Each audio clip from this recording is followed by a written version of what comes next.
Welcome back to another episode of Side Part. I'm Nikki, your host, and today Bex is back yet again for our second book chat of the ACOTAR series, A Court of Mist and Fury by Sarah J. Maas.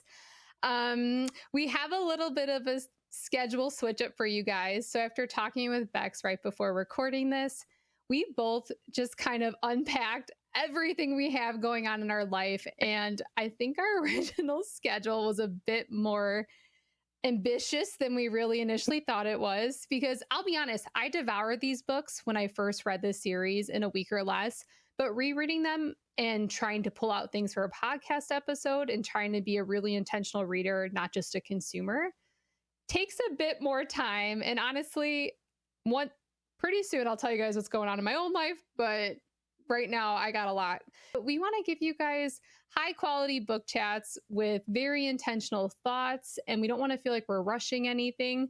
Obviously, these book chats are still very chaotic. They're not necessarily in order, but I want to enjoy this and not make this something that is stressful. So Bex, I think you agree with me, but I don't know if you want to add anything to that. We are just ambitious girlies, okay? And we're out here trying to do the most. We maybe put a little bit too much on our plate. And you know what? I picked up ACOMAF and ACOWAR as well. And I was like, this is a little bit thick. This is a little bit thicker than I remember. So yeah, I also agree. Mental health always comes first. And so we're going to spread out the chats just a little bit so that we can take our time and enjoy it and not feel rushed. I have my book. You guys can see my tabs and all the time that took. So I just want to also give that dedication to ACOWAR whenever I reread that one. So yeah, I'm happy to be moving it, and we're big mental health advocates. We really are. And it's kind of funny because I will preach to everyone, take breaks, take time for rest. Rest doesn't need to be earned. But the minute I don't adhere to my imaginary deadline, I feel like I fail not only someone else, but myself. And it was so funny. Both Bex and I came in here mega stressed about having to read ACOWAR in a week. And we're like, why are we doing this to ourselves? Actually, this is all a choice and for fun.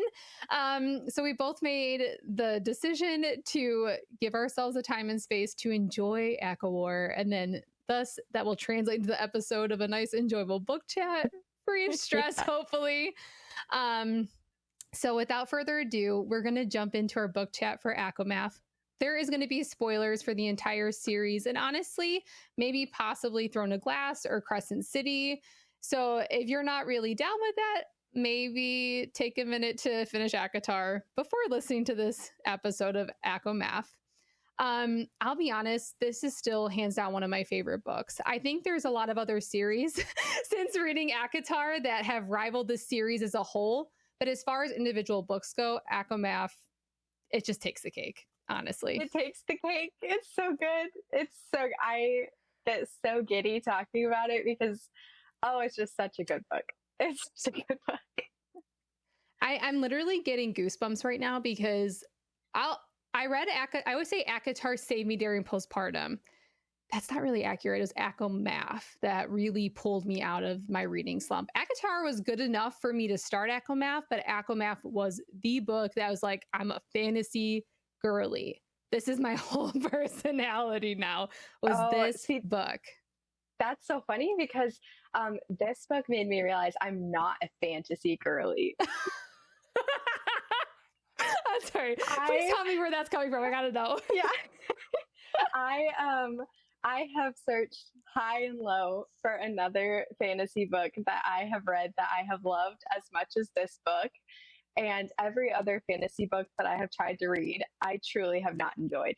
And I was like, wow, this is like a one-off situation. This series, Sarah J. Maas's writing is really like a one-off, but it's really exclusive to her ACOTAR series and her Throne of Glass series, because I'm not a Crescent City girly, and it's probably because I'm not a fantasy girly. I just really love Feyre. Well, and I think there's two types of fantasy series. So I always say Throne of Glass is a fantasy first, romance second kind of fantasy series. Yes. It's really fantasy plot driven, where I do feel like ACOTAR is definitely more of a romance first, and then fantasy is still very it's a very heavy component, but that romance component's such a large part. And she just does it so well. So let's set the stage for ACOMAF. We just freed the entire Fae, like Prithian, from Amarantha's reign. The curse was broken. Feyre, curse breaker, has now gone home to the Spring Court with her love, her fiance, Tamlin, destined to be married to him, yet she is full on depressed, throwing up. He could care less, just ignores it. He's kind of like, maybe if she gets bad enough, she'll just stop if I just leave her alone. That's kind of his approach. If I ignore her enough, she's going to get better. Wild, but okay. Wild. This is where my like utter disgust of Tamlin really started to seep in, was like the beginning of ACOMAF. How do you watch somebody so depressed that literally gave their life to save you and do nothing besides lock them up, the one thing they beg you not to do? The man didn't even wake up to like help her when she's sick. And he has Fae hearing. You're telling me he can't hear her? He has Fae hearing. He's hearing her, and he's not, I mean, page one, he's not even waking up or getting out of bed to help her. And we do learn that he is grappling with his own stuff. So in the same way that we saw Rhys later on in this story, everyone has trauma from what has happened. I will give him that. He had his own stuff going on. I'd argue Rhys was a little bit more traumatized by what happened, and he still stepped outside of himself to help and rescue Feyre, even though he was struggling. Yeah. So the beginning of Feyre, our perspective of her, even back whenever we were reading ACOTAR, is she eventually came to like love his court, Tamlin's court. And the beginning of ACOMAF, she's like disgusted that she has to be a part of the events. She like doesn't want to be there. She's so upset. Like, it's so devastating to see that shift back, and then for her to not have support from Tamlin in any way while facing kind of like what she's going through. But her whole perspective has shifted from like, oh, I'm thankful to be housed and fed and safe. And now she's like, I'm like so frustrated to have to like sit here. Well, and I know we talked about this with the first book, but I feel like Feyre's interest in art, like even creating or, you know, picturing what a piece might look like, coincides 100% with where her mental state is. And in the beginning, she doesn't even want to go near like any sort of paint supplies. She doesn't want to think in color, can't even see certain colors without getting violently ill. And it's so heartbreaking because she did find her love of painting again in the Spring Court, and then we just watched that erode away. And it was heartbreaking. I'm not going to lie. I feel like a little bit nauseous because that is just like something I've experienced in my life of like wholeheartedly. I have experienced that directly where I can't look at paint without feeling ill. And it's like, I don't know, the way that Sarah J. Maas, I just have to know if she's an artist, like if she has experience with paint, or not, because the way that she like talks about being an artist is just so accurate. It's so accurate. It's flawless. One, as you know, I consider myself an artist and a fairly creative person, whether it's photography, whatever your medium is. You know, when you are not doing well, sometimes you can't create. Sometimes it's the thing that helps get you out of it, but sometimes you can't even find it within yourself to get to that place because it's too painful. Yeah. And okay, I'm going to pause here for just a second. Sure.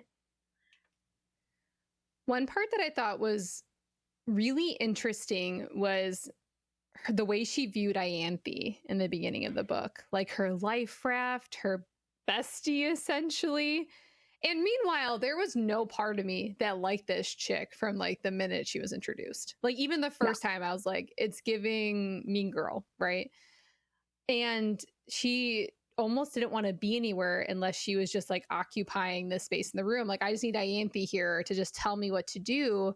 And then that also is like another layer of depression. Like, I don't even want to think for myself right now. I just want someone to like go through the motions for me, tell me what to dress, what to eat, how to act, what to say. But then we do see those moments of her speaking up for herself, like when they do, oh my God, why can't I think of, what is it when he like takes the taxes from his people? Why am I blanking? Oh, the tithe.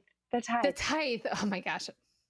Yeah. I can't think of it. No, but it's so interesting because, yeah, she relied on Ianthe so much. And it's interesting that Tamlin, like, he has this aura about him that's like, I control my home and I control my court.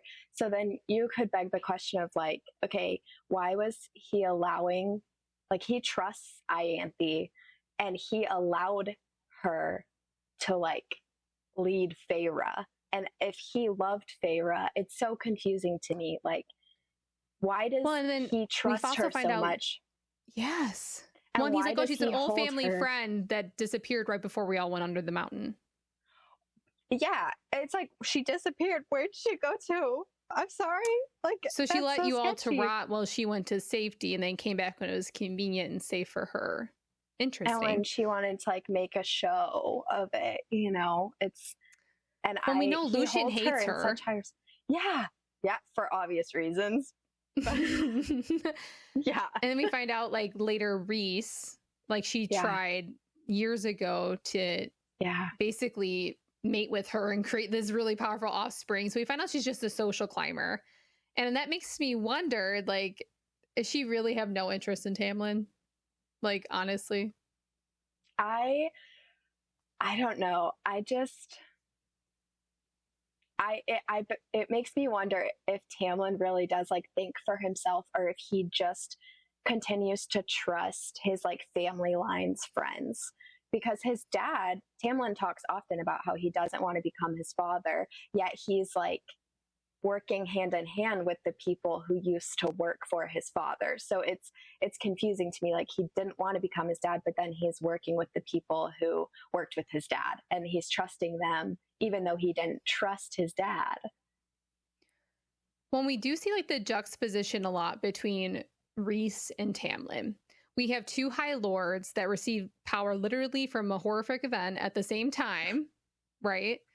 Like, we find out that Tamlin's father killed his mother and sister, and then Rhys and his father sought retribution, and the only person who survived was Tamlin. And so both of them, after Tamlin killed his dad, while this was all going down, they both came to power as High Lords at the exact same time, essentially. Yeah. Whew, okay. So we find that out, but then how they move forward is so wildly different. They both get this power and Tamlin goes, okay, business as usual, even though I didn't really love my dad, right? I mean, I'm not saying he didn't love his dad, but like, I don't think Tamlin always liked what was happening, but he did it the same way. The tithe, the way traditions were done, even Callan Mai, right? Like, okay, there's other ways to do it. And then we meet Rhys and he's like, oh, none of that stuff's like necessary. I just made what I wanted. It's wild. It actually blew my mind a little bit. So, you know, Rhys is always questioning. He's a dreamer. He's trying to create something better for his family, his friends. And then we have Tamlin, who's like, I have to do this. But wow, how many people do we know like that just in real life that don't question things, that just say, this is what we have to do? And you judge Tamlin at first, but quite frankly, I think at some level, we can all agree we've been that person at some place or time where we've just gone along with the program because we were told that's what the program was. Yeah, that is very true. It is interesting to note like the differences, like you said. And then there is a part like not only in how they treat Feyre, because, right, so, well, let's talk about, I think, the wedding, obviously, and how iconic the wedding is. Iconic. Yeah, we'll try to keep it in order as much as we can. The wedding. He was planning to get drunk with Cassian, and Cassian didn't know why. Somewhere in the book, Rhys says, I was planning to get drunk with Cassian, but like Cassian did not know why. So who at that point knew? Was it Amren and Mor, I think. Amren? Okay, so I think it was Mor who was the first person when he stumbled back after Amarantha. He's like, she's my mate. He was flustered. And I think Amren had to know because she was his second. Okay. Right? So he wasn't even telling Cassian and Azrael, I guess, but he was planning to get drunk. And then he obviously heard her through the bond, which we now know is like the mating bond and not just their little bargain. Not the bargain, not the eye on her hand. It was the mating bond. He could feel what she was feeling, the extreme distress. So Feyre is going down the aisle in her awfully gaudy, puffy dress. With doesn't want to be roses there. that she didn't ask the one for. color she couldn't see that she begged not for them to do at the wedding was everywhere. And I wonder if that was intentional from my Anthe, by the way. I do wonder. I'm telling you, Mean Girl vibes. I am not reminder. a fan. Yeah, just a little reminder. But then obviously Rhys shows up. Hello, Feyre, darling. Yeah, well, so, you know, she was screaming in her mind, like, please, somebody, anybody help me. But the interesting part, when he does show up and he calls in his bargain that she agreed to under the mountain to come stay with him 1 week every month. He's like, well, it's been 3 months. You got to come with me. She did not. She begs Tamlin, like, don't let him take me. She, you know, plays the part. And that scene lives rent free in my mind. Reading it again, like the thunder, like Rhys rolling up, like, oh my God. I just, every time, gets me every time. A part of me wonders if she begged Tamlin so that he would have some sort of reaction. Like she wanted a reaction out of him that she did not get under the mountain, for him to like prove, that for him to like, come on, like lose something, babe, like risk it. And like, give me a reaction now. He's about to take me away and I'm literally on the altar to marry you. And you still are stepping back. Like, sorry, well, what? Let's not forget, Rhys did not have his full power back. And Homeboy grabbed a knife under the mountain. He was just going to try to go for Amarantha to save her. And then Tamlin didn't act until he got his full power back from Amarantha and then killed her. Like, that is the one thing that stood out for me time and time again, is that Rhys puts her first in most instances. Like I said, there's something in Court of Silver Flames that I took a little bit of issue with, but we're going to save that for that book. Like, but I also think Rhys he's not human, he's Fae. But in a sense, he's always trying to navigate what's best. And so a big theme in this book is he withheld that he was Feyre's mate. Yeah. And we see this theme with Rhys through the whole series. Yeah, I do, like, I'll admit, I have rose-colored glasses for Rhys. I'm that girl. I'm like, oh man, Feyre loves him, I love him. I don't know. I think withholding that information, like, he had her best interest in mind in that moment, in all of those moments. I really think he did. And it shows in the way that he like tries to educate her and he tries to get her to eat. Like when she gets to the night court, one of the first things he says is like, eat with me, like have a meal with me. And he consistently like comments on how thin she's getting and how she's withering away. And he's trying to like teach her to read. He's trying to educate her about the upcoming war and feed her and like just help her physically and mentally before just like bombarding her with this information. And I do think that that is like, it's funny because so Tamlin protects Feyre, right?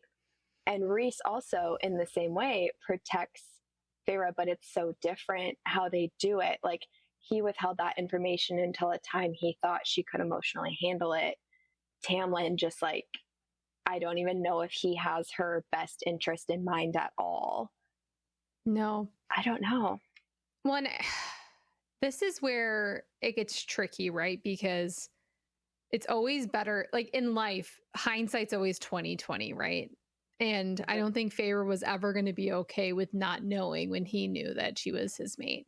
I do think she was she was the most stable she was since we've seen her in this book, at least, when she found out from the Suriel, right? Yes.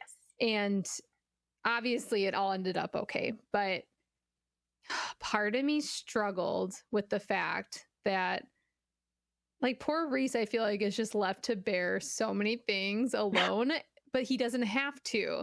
And I feel like that is like a character flaw for him, if you will, is, okay, I have to say something.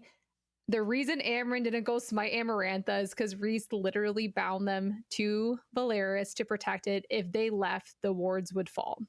I found that out in this book after reading very carefully. Like, Rhys dropped it. I can't remember the exact point. I have it highlighted, but he literally mentioned, one of my last casting efforts was to bind them all to Valeris, and they would risk the wards falling if any of them left.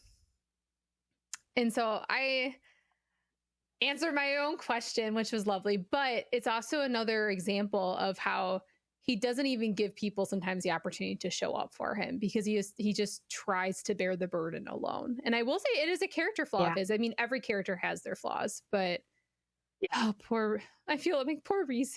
Like, I know. I love him. Well, the part I love, though, is once, he does rescue her and she decides to stay in the night court. He's like, stay here as long as you want, but I'm going to hire you. You're going to be considered my inner court. You're going to be employed by me. I need your help. And he kind of elicits her to do these different tasks, and he gives her purpose other than being my concubine, right? Or, something. He makes it not about, obviously there's always flirtation, but it's about giving her purpose and helping her find meaning, helping her discover her power, not diminishing it. That, to me, I was like, this is why I love this damn book. Yeah.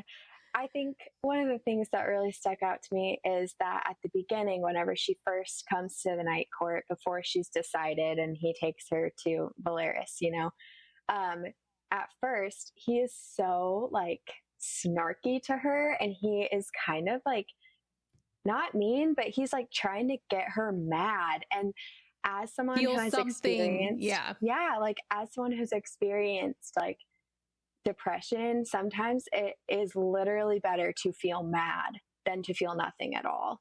And he like knows that, and he's like, I want her to feel anything, literally anything other than whatever's happening. Nothing. I just want her to feel something. And so he's like teasing her about how painting isn't going well, and he's like teasing her, trying to figure out what she can read and if she knows her alphabet, and like teasing her about how thin she got. And he's just like baiting her to feel emotion again and to like get worked up. And I like, do you remember the moment when they're walking through Valeris for like one of the first times, and she sees herself, because her mental sleep, or she finds out she can like go into other people's minds. She did it once with Lucien, but she does it with Rhys, and she sees how she looks through his eyes, and she's mortified. Yeah. Oh, I have goosebumps. Yeah.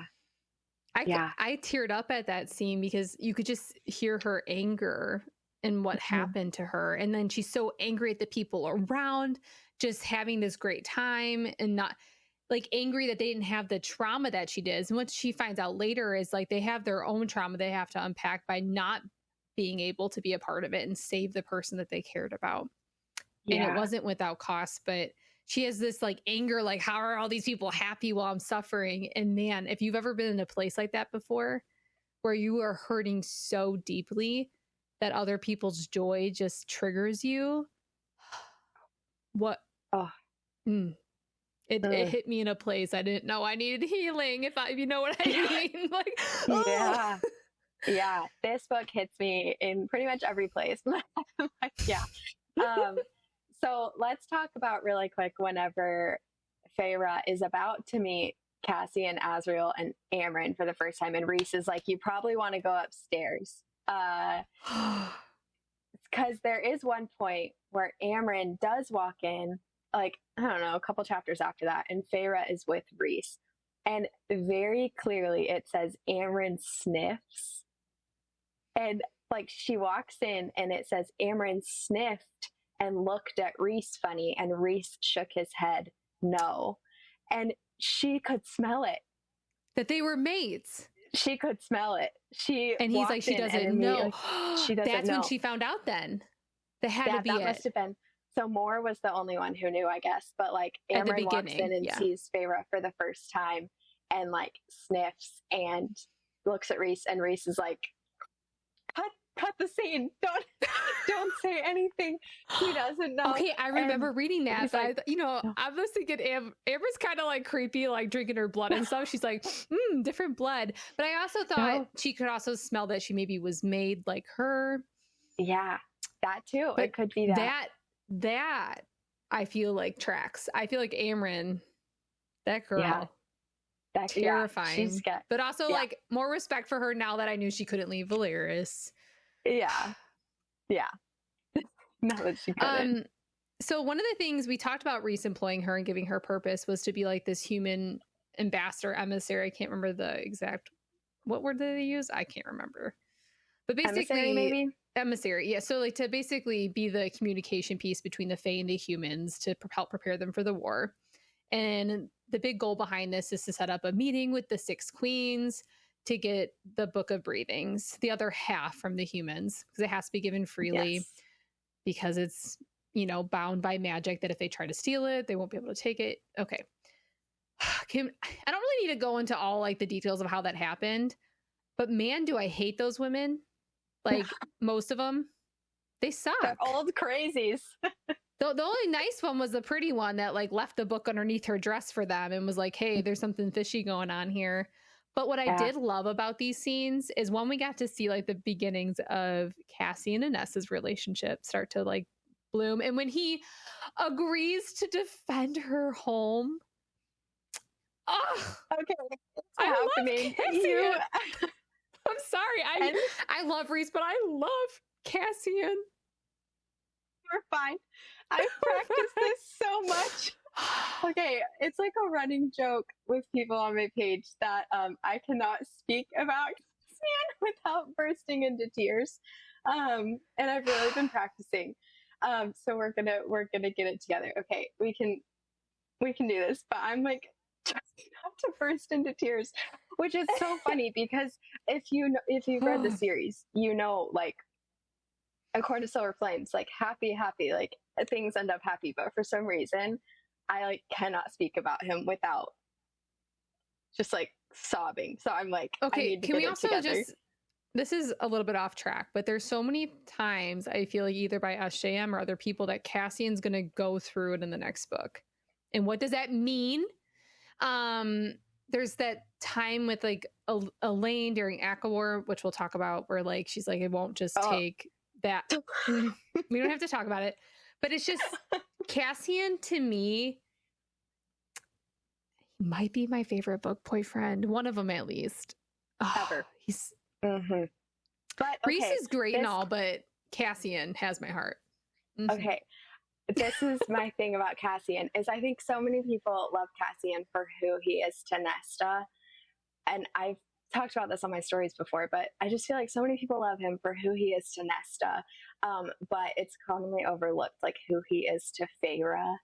And he is such a good friend to her, and it is like training with Cassian is so many of the pivotal moments in Feyre where she like something feels shifts empowered. Where she believes she feels empowered. She feels like she's not going to be weak anymore. She feels like she's loved and cared for, and she feels like happy and strong. And like, oh, it's the scene in this book that like she's literally, what did she do? She was burning through his gloves and she punched him, and he was just going to take however many, like he had his hands up, he was just going to take however many punches she was throwing at him, and then she admitted like she killed them. And that was like, oh, and she just broke down. And she's referring to Under the Mountain when she was forced to kill the 2 Fae. And she finally like said it out loud, the thing that's been torturing her for all this time. Yes, and Cassian like knew and just like held that space and was ready to take whatever hits he needed to like let her get that out. And that is like a huge shift in her healing and like her being able to move forward. That scene. And it's just like he just took it, and she said, I killed them, and he said, I know. And that was it. It was like he knows, he really does. And their friendship is just like so beautiful. And then When Reese made obviously a comment about that, didn't he say like Cassian will be the most brutal warrior on the on the field, but the minute he gets off, he's watched him hurl up his guts and just feel intense grief, where he's never yeah, seen that with Azriel. He has like this quiet rage. He doesn't let things out. Um yeah. And I yeah, think just like Cassian could see a piece of himself in Feyre, the way she like shouldered so much of that responsibility and that guilt, because he's the same in some ways. yeah. I think he's a phenomenal character. He's just incredible. He really is in the way he treats and respects women as well. And then obviously Nesta, we get him meeting Nesta like whenever they're going to set up the meetings with the queens. And Nesta is like mad and he puts her in her place. Which is also why I love him. I feel like that there is a difference between being mean to someone, but also setting a boundary and holding space for them at the same time. And I feel like he has done that for Nesta from day one. He holds his own boundaries. He doesn't let her treat him like shit, but he also is there for her when she needs someone. And I love that about him. I absolutely love that about him. He is the ultimate golden retriever. But I also love how we got to see a piece of Elaine in here, like that quiet rage. I would love an Elaine villain arc.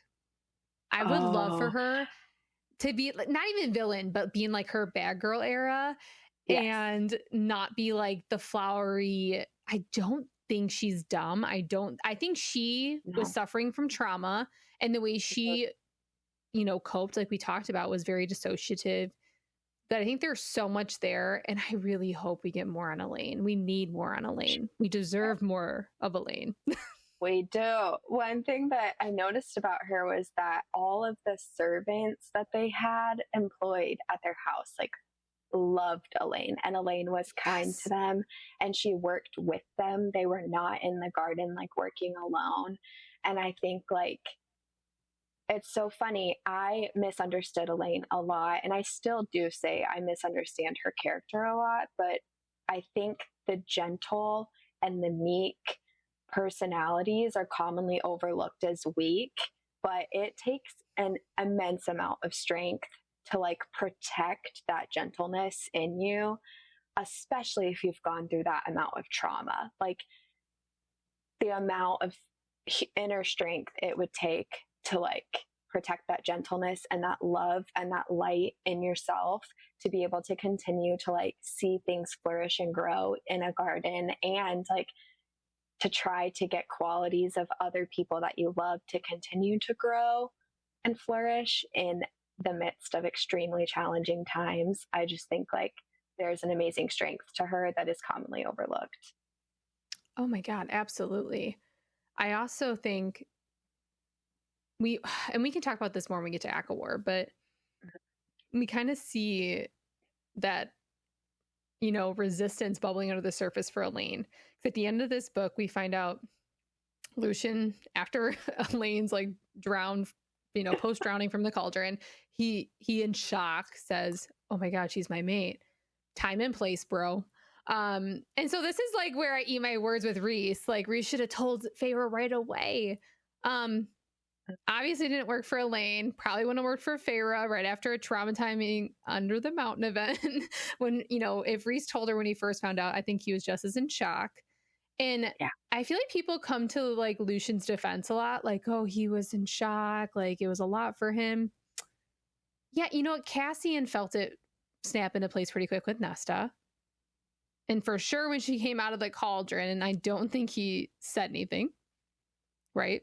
I have heard a theory, and I'm not sure where I heard it. Again, it was one of those things that like I scroll and I don't pay attention.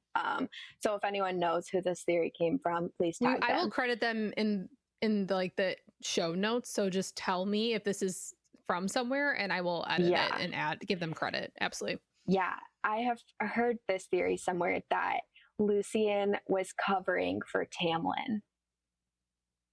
Like, since Lucien is Tamlin's emissary, there's a theory that Lucian was covering for Tamlin in that moment because according to like what was happening, it appeared that Tamlin was the one that betrayed the sisters. And so there's a theory that Lucian was covering and has been like working on Tamlin's behalf to get in the good graces of Elaine and make her like So wait, would Tamlin be his mate? Like Tamlin would be Elaine's mate and Lucian was covering for Tamlin. Yeah, there's a theory, and I don't really know how accurate, obviously, because I just see, but I don't. Maybe, maybe I know, but I've also seen theories that like Amarantha could have been Tamlin's mate. I really have no idea who Tamlin's mate is. But have you seen I also, there are points, so Rhys brings up a point that like his mother and his father were mates, but they weren't right for each other. And so yes, that was mentioned in this book, that just because you're mates does not mean you're a good match. And just because Lucian and Elaine were going to take it at face value that they're mates, it doesn't mean that they're going to be paired up. Like, I think there's also a lot of power when a couple chooses to be together of their own volition and it's not this predestined thing. So I'm standing like Elaine and Azriel, maybe.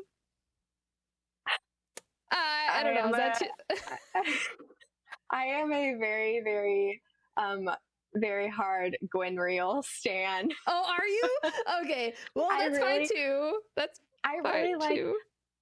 I really like Lucian, and if Elaine really is his mate, I really want to see him happy with like the love of his life. Like, I really would love to see, I would really love to see, this is dipping a little bit into ACOTAR, but I would love to see Lucian become, what is it, like High Lord of the Day Court? Oh, because they think, they think Helion's his father, right?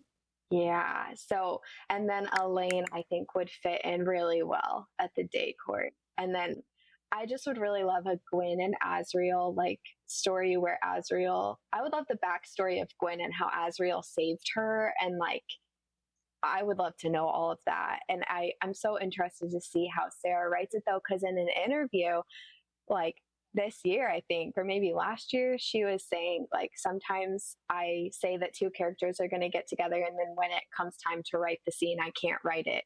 They don't have any chemistry. And I was like, well, is that her and Azriel or her and Lucian?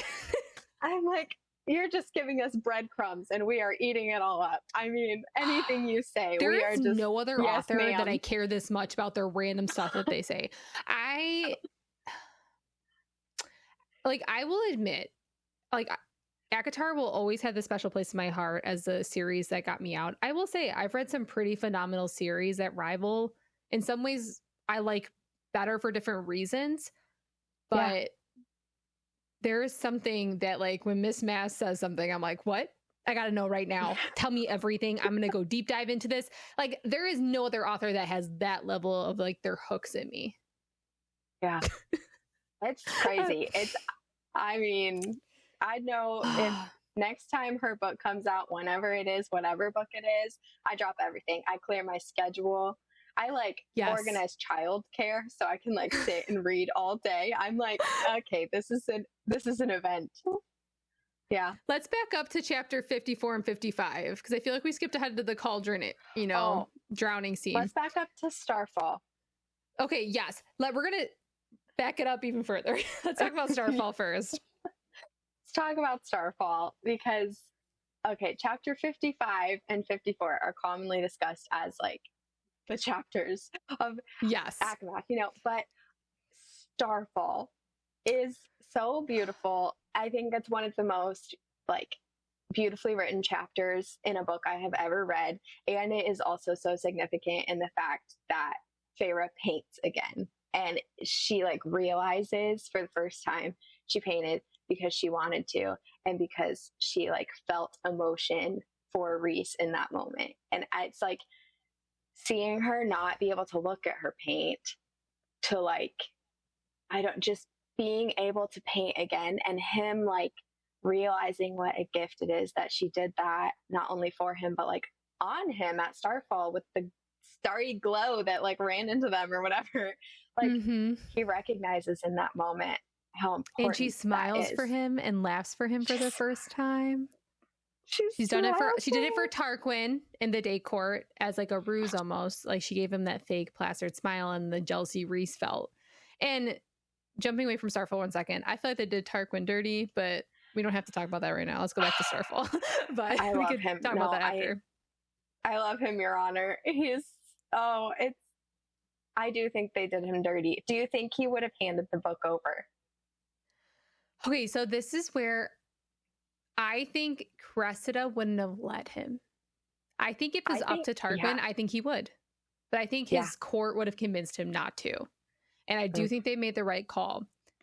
But the weight Rhys had to build or bear in the aftermath of that with the blood rubies and like the price on their head, like it was a risk, and I feel like they made the right choice, but I feel like they did Tarquin dirty. I feel like if it was up to just him, he would have given it to them, but his court is like the big question mark, and I think Rhys did make the right call. But we can go back to Starfall after you kind of give your 2 cents. Oh, no, I mean, I really love, you say Tarquin. I've always said Tarkin. Is it Tarquin? You might be right. There's a Q, a U in there, so that's just where I know. Maybe it's Tarkin. I don't know. I'm going to mispronounce his name. Let's just say Tarkin. I like that better. Okay. It's a little easier. We'll say Tarkin for sake of this podcast. I really, really love his character. And I am kind of hoping, I don't know, I'm kind of like, I would really love to see more of the other like High Lords, like Aerys and Tarquin. Someone in the comments tell us. I'm the worst at pronouncing things, so do not feel bad about correcting me. Whenever she wrote like Tower of Dawn in the Throne of Glass series, right? So spoilers for Throne of Glass, but that book is like a Kale journey.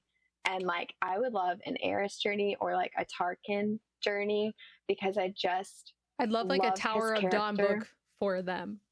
Yes. And he just sees Rhys in a way that he's like, I know that I'm not getting the whole picture. I know that he's good because look at like his friends. He's like, he has close friends who are good. And so he has to be good. Like the people who interact with him are so loyal and trust him and love him, and they are good people. Well, fairies, Illyrians, whatever. But I could say the same for like Tamlin. Like Lucian's a good guy. He is, but Ianthe's not, and nobody. Well, she did come. That is true. That is true. But even like Alice, like I don't know. So hear me out on this. Lucian, has his rescue mission like late into the book, where when Rhys is like training her in like the Lyrian forest, so she can kind of be away from everybody to test her powers.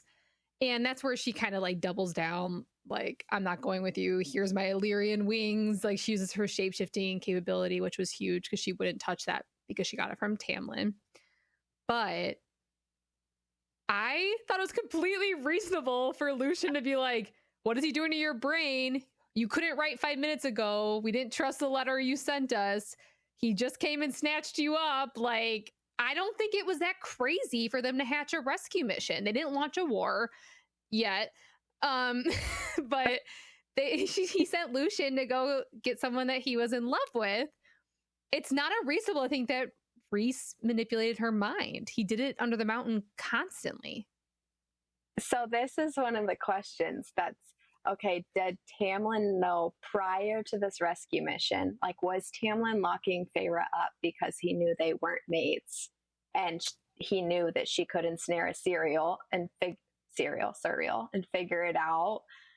Is that why he was locking her up and forcing her into a wedding? Because he didn't propose until 1 month after getting back from under the mountain. So he proposed 1 month after. So it's not like they got home and he was like, I love you so much, marry me. It was, she had been spending time with him at home, and obviously and Feyre kept saying, I'm waiting for the bond to snap into place. And then she always had it with Rhys. Yeah. So it really is a question of like, did Tamlin know? Was it for her safety, or was it so he could have her? And once they're married, like he would have ownership, even though I think the mate bond trumps marriages anyway? I don't know, but it really is the question. And I do think, like, you know, the Draco Malfoy meme that's like, I didn't know you could read. Like, that is for sure how they felt. Yes, that is for sure how they felt in that moment. Like, I didn't know you could read. Like, I didn't know you could write.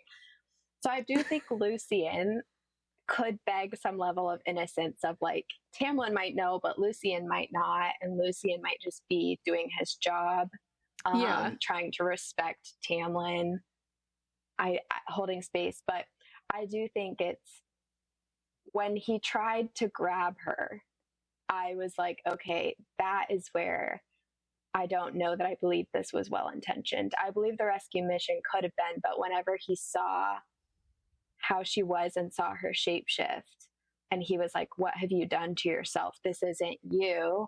And he tried to grab her. I was like, oh, that's not cute. Yeah. Yes.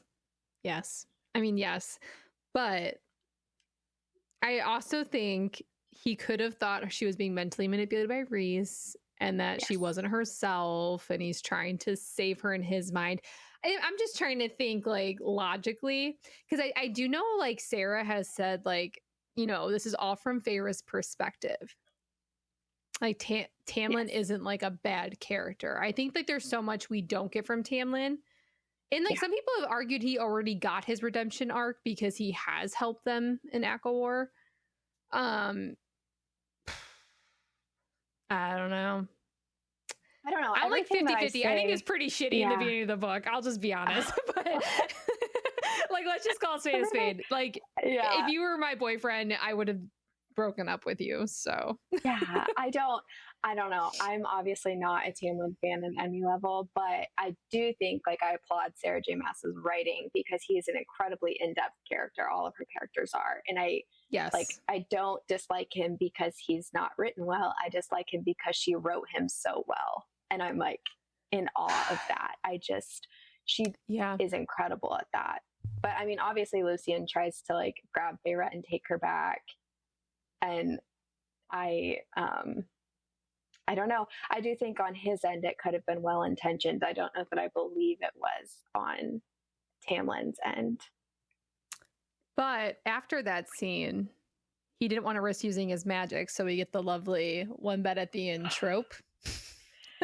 And that scene, aside from chapter 54 to 55, was like one of my favorites. Not because of like the smut, but because like it was like the first time that the slow burn wasn't burning or like, finally burned, right?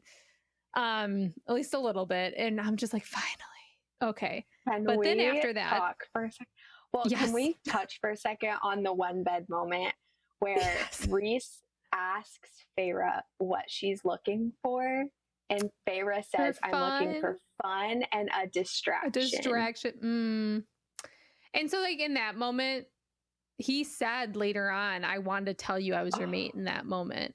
Like he asked her like through this whole book, like, what do you want? Like the Notebook scene? Just tell me what you want. Just tell me what you want. Fun and distraction. And like from his perspective of what he just endured under the mountain and how he was abused, like fun and distraction. Oh, can you imagine how that hit him? Because that's what Amarantha used him for. Yeah. And then there was also that time when he takes her to the Court of Nightmares and she has to play that part. And he reassures her, like when he finds that, she's moist from whatever. He just says it's your sorry. That word. Well, he just says it's your body responding. Herself. Like he totally normalizes the experience, but also takes out like the sexual aspect of it because he just wants her not to feel any guilt or shame.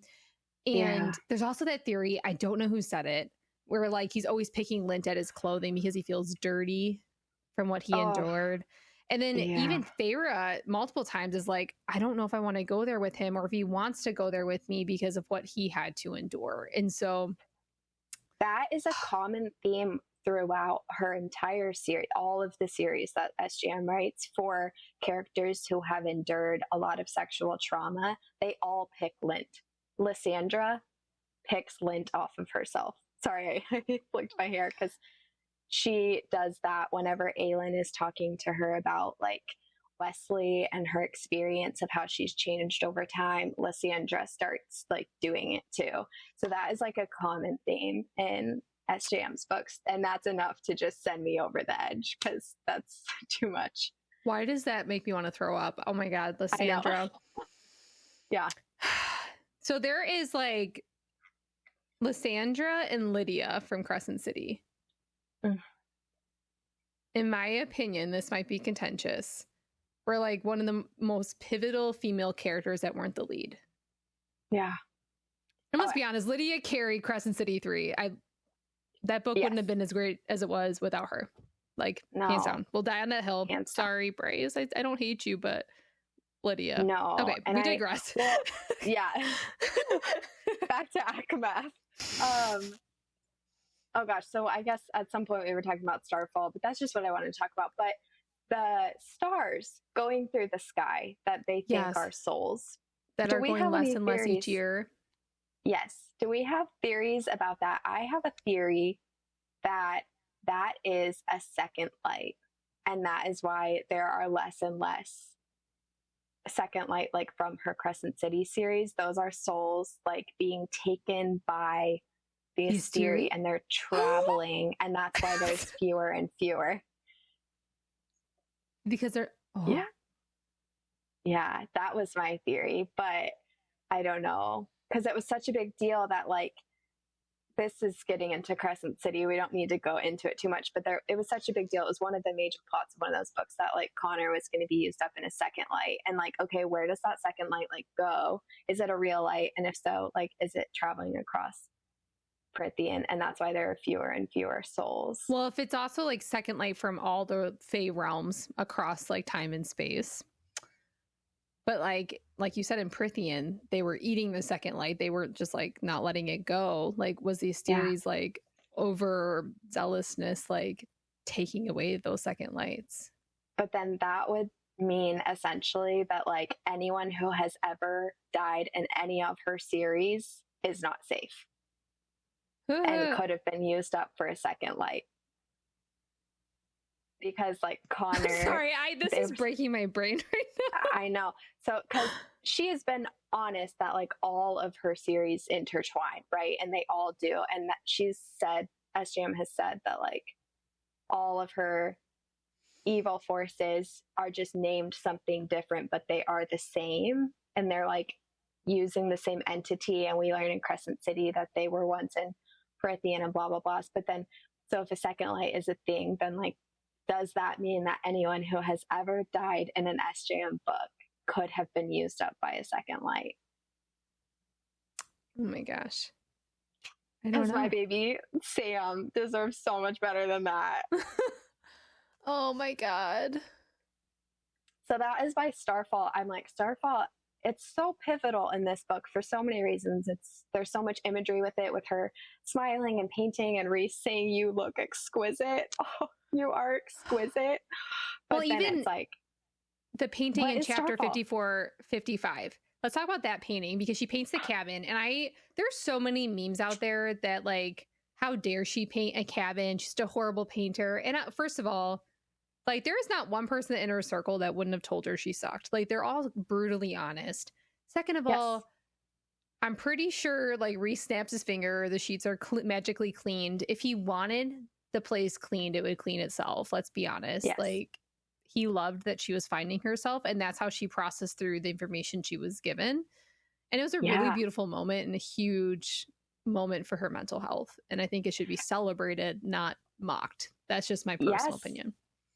It literally, this is where I say, like, is SJM an artist? Because that moment that Feyre gets overcome with emotion and wants to paint is so real. I think a lot of artists have probably experienced that. And like the support and love from your loved ones in that moment can like make or break if you feel shameful about doing what you love again. And it's Yes. the way that they celebrate her and love her. And not only Reese, but Moore comes up and is like talking about what she painted. And she's like, you better paint like me too.